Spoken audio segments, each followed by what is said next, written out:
Hadza পৃথিবীতে বসবাসকারী সবচেয়ে আদিম উপজাতি। হাজার বছর পূর্বের ঠিক আমাদের পূর্বপুরুষদের মতোই তারা ধনুক এবং তীর দিয়ে খাবার শিকার করে বেঁচে আছে।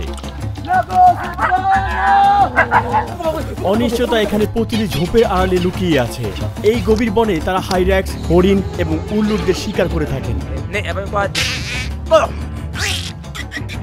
হাজ্জা জনগোষ্ঠী জীবনকে সবচেয়ে খাঁটি রূপে উপলব্ধি করেন। কাদা মেশানো পানি, পোকা মেশানো মধু, এমনকি কখনো কখনো প্যান্ডিদের মলমূত্র মেশানো মাংসও খায় তারা।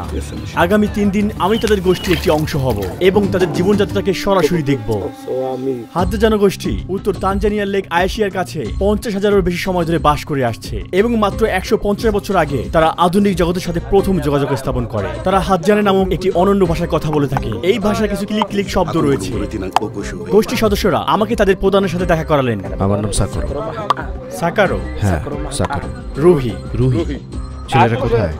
চলো দেখি কি করছে। এত তাড়াতাড়ি চলে যাওয়া ঠিক হয়।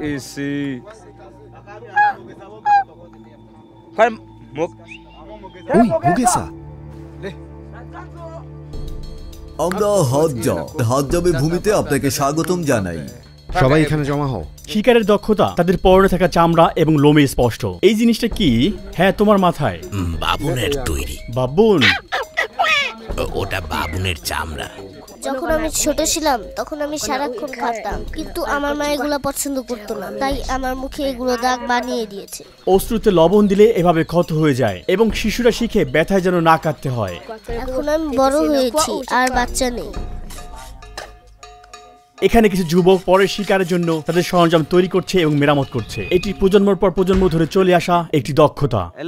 আমার তীরগুলো সবচেয়ে ভালো এবং আমি নিজেই তৈরি করি। যখন আমরা শিকারে থাকি এবং কোনো প্রাণী